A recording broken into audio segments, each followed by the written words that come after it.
Hey guys, welcome to our channel. In this video, we will guide you through the process of finding the longest subarray with a specific sum, known as K. So let's get started. So what exactly is a subarray, right? So subarray is a contiguous portion of an array. Like for example, this 1052 is in subarray, 19 is a subarray, 527 is also subarray. That means a continuous portion or a continuous space in memory is a subarray. So in this problem, we have to find the longest subarray in terms of length, which has a sum equal to k, right? So for example, here the sum we were looking for is 15. So, and the output here is 4. That means so this 5271 is a subarray, that is 5 plus 2 plus 7 plus 1. The sum is 15 and it is the longest subarray possible which we can find, which has a sum 15. So we have to return the length of this array, that is 4. So now before coming to the coding part, let's first think how we can approach this problem and what can be the possible solutions for this problem. So we are given this array and we have to find a subarray which is longest and has a sum 15, right? So the most straightforward solution is check all the subarrays and if it has a sum 15, check its length. So basically generate all the possible subarrays, right? Now how to generate all the possible subarrays? Okay, so check this. Let's say we start from 10, right? Now 10 is a subarray. 10 plus or 10 or 5 is also a subarray. 10, 5, 2 is a subarray. 10, 5, 2, 7 is a subarray and so on. Right? Now let's start from 5. Right? 5 is a subarray. 5, 2 is a subarray. 5, 2, 7 is a subarray. 5, 2, 7, 1 is a subarray. 5, 2, 7, 1, 9 is a subarray. Right? So that means each element is a part of subarray if we traverse the whole array, right? So to generate all the possible subarrays, what we can do is, let's say we start from I equal to 0, right? That is from the starting index to this length of the array assuming n, right?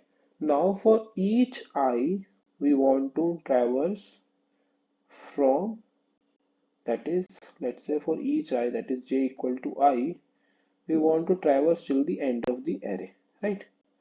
We have seen this for each element, we have to traverse whole array to get the subarrays. Now, what we can do is, while traversing, we can calculate the sum. Okay, that is sum equal to sum, sorry, sum equal to sum plus this, assuming array is A, so this array of J, right? Now, so while traversing, we are calculating the sum, and if by any chance this sum equals to k, this sum equals to k, that means we have found the length of the array and we can just simply take the max, right? If it is the max one, by comparing this sum with our previous sum, right? We can take the max from the sum and the current max, right? And that's how this we can return, right? So the brute force is simple one.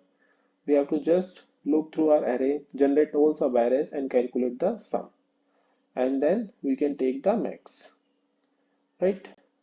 So Talking about the time complexity, as we are iterating through array and we have two nested arrays, so the time complexity will be around n square, that is O of n square, right? And we are not using any extra space, right?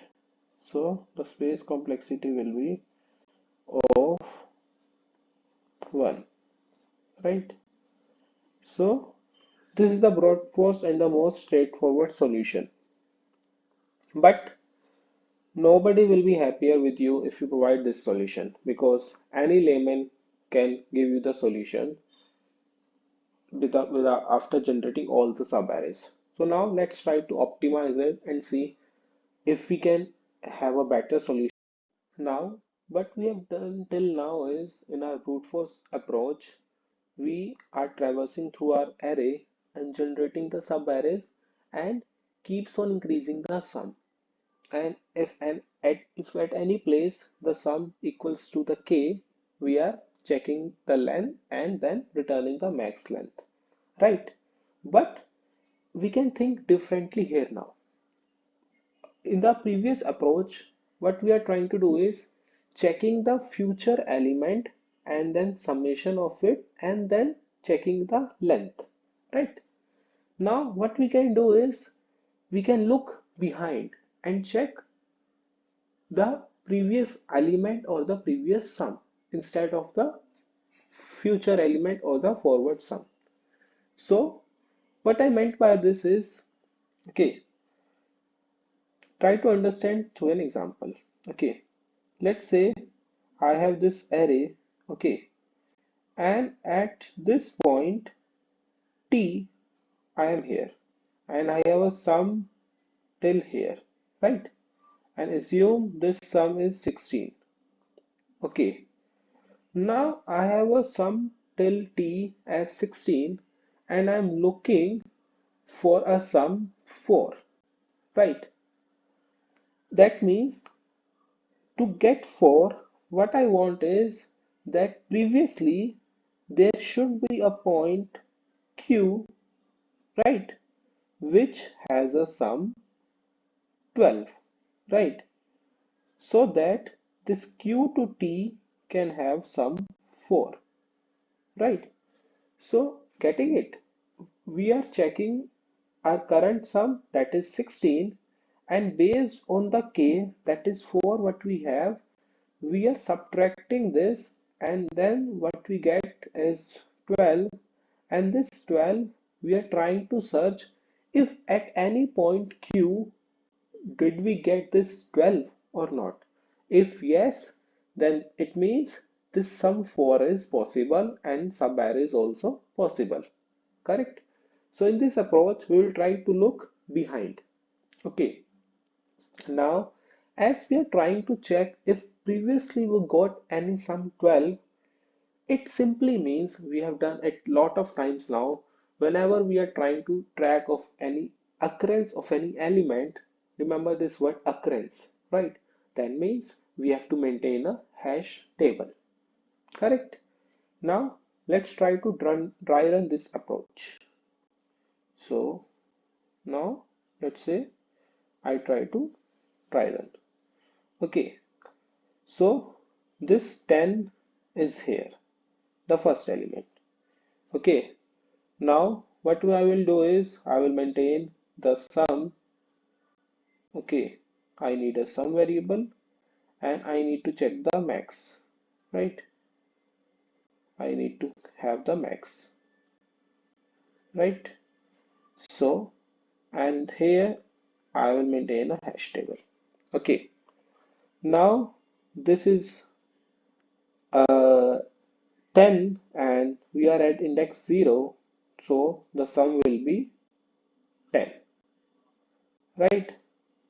And as this is the right now the max, so basically this sum is 10 and we are looking for 15, so our length is still 0. We haven't found the subarray yet, right? Now let me store this 10 as I need it in future to check, and this index is 0. right? Now let's move to the next element, that is 5. So the sum will become 10 plus 5 as 15, right? Now what I will do is I will check if this sum and this k are equal. Yes, this sum we are getting as 15, that is equal. That means I got the sum and here the length is 1, not 1, the 10 and 5 are making it. So what I will do is I will make the length as 2, right, till now, and let me store this sum as 15 at index 1, right? It means till index 1 I have a sum 15. Now let's move on, right? So now this sum is, we are getting 2. The sum reaches 17, right? Now the sum is 17. That means 17 minus 15 is 2. Is 2 exist in this hash table? No. So our length will remain 2. Now we move to the next element. That is 7. So 17 plus 7 is 24, right? Now this 24 minus 15. So 24 minus 15 is 9. Do 9 exist in our hash table? No. We can move further. And now we are at 1, right? So this 24 plus 1 is 25, right? So we will see if 25 minus 15, that is 10, if it exists. Yes, it exists at index 0, right? That means till index 10 I have a sum, till index 0 I have a sum 10, and till index 0, 1, 2, 3, 4 I have sum 25, right? We have. That means 25 minus 15 is 15. So from index 1 till 4 I have a sum 15. So what I will do is I will check this index, that is 0, and this index as 4. So I will do 4 minus 0, right? 4 is the current index and 0 is the we get from the hash table. So our length is now 4. That is the max length we have got now is 4. That is this 5271. Now let's move forward. We are having now 9, right? Now this 25 plus 9 is 34. Now if we try to subtract this 34 and 15, what we will get? 34 minus 15 will give you 19, right? So 19 doesn't exist. That means we have reached the end of the array and we can simply return 4, that is the max length. So this approach, we are just searching our element behind and try to check if we are able to get the sum. So here in this approach, the time complexity, as we are traversing through this array once, right? So the time complexity will be of n, and we are storing it in our hash table and we are using an extra space. So the space complexity will be of n, right?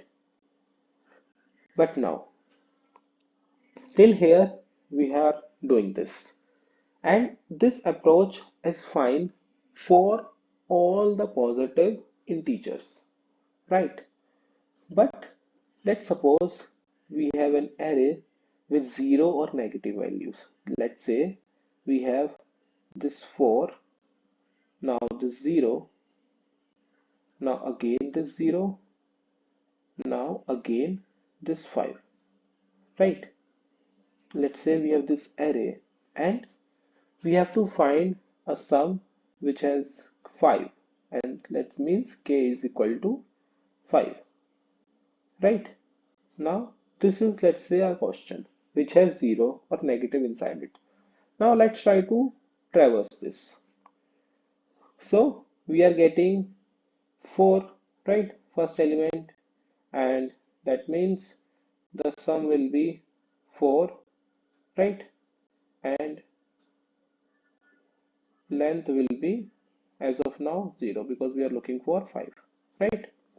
So we will store this index 4 at 0th index, right? So this 4 will be at 0th index, right? Now let's move to 1. Now current sum is again 4, right? That is, but now the index changes. So index is 0, that is 1. Now again we move to, again we are having 0. Now the current sum is again 4, and now the index changes to 2, right? But now if we see, we are at 5, right? And we got 5, and that means we are having a subarray sum as 5 and we are looking that only. So what does it mean? That is, it has only of length 1, right? Because we are getting 5. But if we see the original, but we see the answer should be 005, right? Not 5. And this happened because we continuously updated this value. That's why the sum 4 we reached till index 2, that is here. Instead of this, if we keep the sum 4 till here, then we have the space for sum 5, that is 005, right? So it means if we have to have the maximum subarray length, we should not update a hash table element which already exists. That means we should not do this. If 4 has occurred once, then we should not update the indexes if it is occurring again. Because if we update the indexes, that means we are shortening the original sum. So that is the thing we have to keep in mind if the array elements are negative or 0. In case of positives, no issues.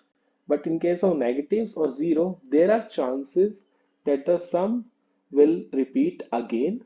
So we should not update the indexes in our hash table to get the longest. If we have to get the shortest length, then updating the sum is very good idea. Update the sum, shorten your original length. But if you are here to find the longest one, then do not update the index in a hash table, right? So that is the one thing. Now there is still chance of optimizing this solution as we are using extra space, but this optimization is only possible if we are having all positive values. In case of negative and positives, this is the most optimal and the best solution. But if we have just positives, now we will try to optimize it further, right? How we can develop a new approach or a better one from our previous one, right? In our previous approach, if you remember what I did, let's say if I'm here, this array, and this is the current sum that is at point T, which is 16, right? I am looking for a sum that is 4 that I want, and that means I need to find 16 minus 4, that is 12, previously at some point Q, right? Correct. So from this intuition, what we realized is we need a point T, that is our current sum, and we need a point Q, that is a previous sum, right? Other than that, we don't need any sum if we have to solve this problem. So instead of storing every sum, we just need two pointers, that is a pointer T and a pointer Q, right? So what we can try to do now is, based on this idea, we will just use our two pointer variables and let's see how to solve this problem without hashing or storing anything, right? Now let's start. Let's start with two pointers. Let's say this is my I and this is my j, right? So what we can do is we will start. So originally, as at our first element is 10, let's say this sum is 10 and the max is 0 because we are looking for 15, right? Now let's do. Now we are reaching to the next sum, that is 5. So our j moves here, right? Now the sum become 15s, correct? Now what we need to find, as the sum is 15, right? And the k is also 15 that we are looking, so the length will be j minus I, or what we can say is j plus 1 to be precise. So length will become 2, right? Now let's move j here, right? That is sum reaches 17, right? Now listen carefully. Now the sum reaches 17, and as all these numbers are positives, we are assuming, so moving j pointer further will only increase the sum. But we are looking for sum 15. Already we are at 17. So there is no sense or no point to move the j pointer and add the sum. Correct? Right? Now what we can do is, as till the sum is greater than k, right? Till this sum is greater than k, what we can do is we can move our I pointer, that is I plus plus, right? Now let's move this I, right? We are here, and as we are moving I, we need to decrease the sum, right? Because we want j to move further, and j can't move further because the sum is greater than k. So now let's remove or decrease the sum by 10. Now the sum is 7 again. As the sum is 7, which is less than 15, we can move our j pointer further, right? Now j is here, so sum becomes 14. Fine, we are still one behind 15. We will again increase our j pointer, right? As our I reaches here, now it becomes 15. Now the sum is again 15, right? Sum is again 15. That means this j is one thing, and till I, that means the sum is between j and I, right? So the length will be j minus I, that is 4, right?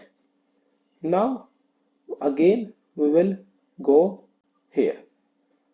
Now this sum will become 15 plus 9. Rj will go here. It will become 24, right? Now as we reach the end of the array, what we can do is we will try to decrease the sum through I. That means I will go here and we will decrease the sum by 5. It will become 19, which is not equal to 15. Then we will move I here and decrease the sum by 2, that is 17. It is also of no use, right? Now we reach till here. Now move our I here, and this is 7, that is 10. Now moving i's also will not make sense because j, we have reached the end of the array, and decreasing the sum more by after 10 will not help us. That means our answer is 4 and we got our maximum sum, right? Here the space complexity is of n because we are not using any extra space, we are working with a constant one, right? But in time complexity, this, listen carefully. We will assume as first we are looping for the j variable and the time j gets, the sum gets more than k, we will start looping for the I variable. It seems like we have two nested loops, so it should be n square, right? But actually, it is not n square, it is O of 2n, right? And how it is O of 2n? Because this j, we can see that it is looping for n times, right? From 0 to n. But this I, in most of the cases, is not moving or is moving with constant, like by 2, by 2, by 3. So this 2, 3, the overall movement of I is also n, right? It is not like for each j this I is moving n, but the total it is moving n. That's why this time complexity is of 2n and not n square. Just remember this, okay? This is very important because students will do mistake and say this is n square. No, this is not n square, this is of 2n, right? Now we have understood all the approaches with if if the array has positive values or if the array has both values. Now, after understanding all this, let's try to code this up, and now let's start coding this solution. So before we start, first we have to see what we are given in the input. We are having an array ARR, and n is the length of the array and k is the sum, and what we have to return a number. Okay, that's what we have given. Now let's start coding.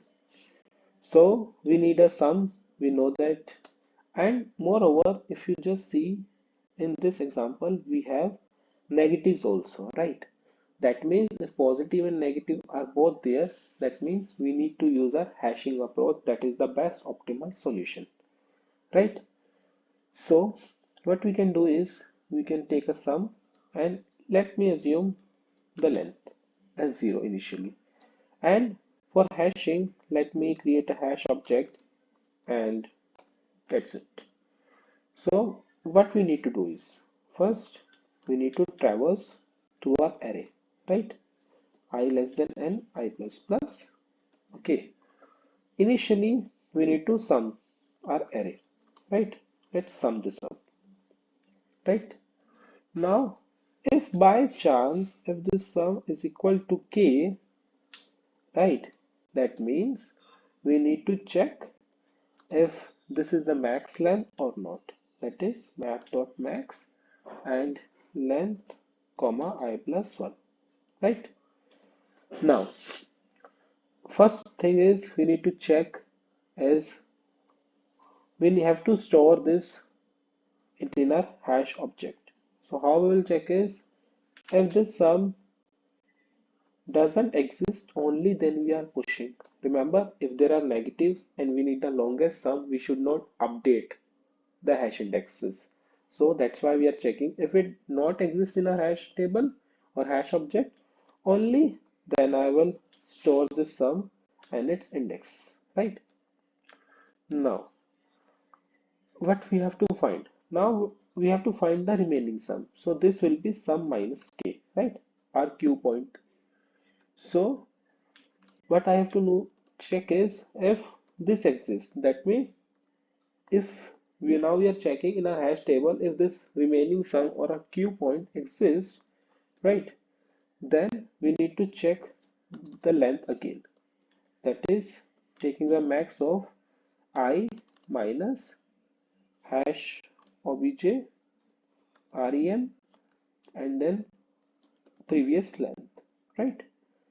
Now after this, what we can do is we can just simply return length, right? So this is the code, but there is a slight problem in this solution. Okay, basically what I have written, and if you can find it out, just pause this video and write down in the comment section. Now let me compile and run. Okay, now let's see.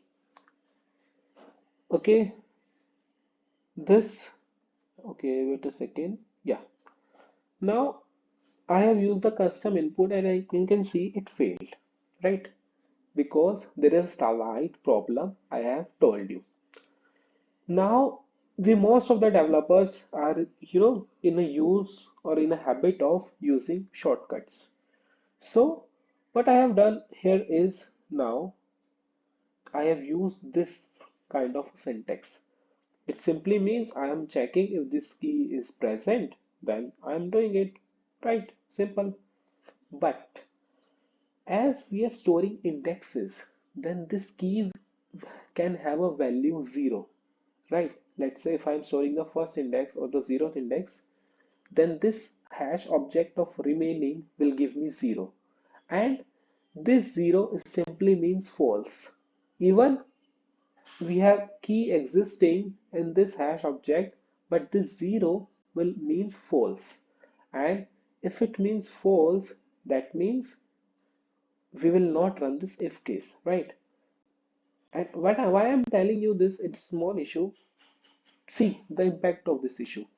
Only 21 test cases have passed out of 193. That means over 170 test cases failed because of this big mistake, right?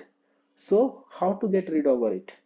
We need to explicitly check if this exists or not by using undefined. Right, now let me submit this. So this is very important. See, all the test cases have been passed, right?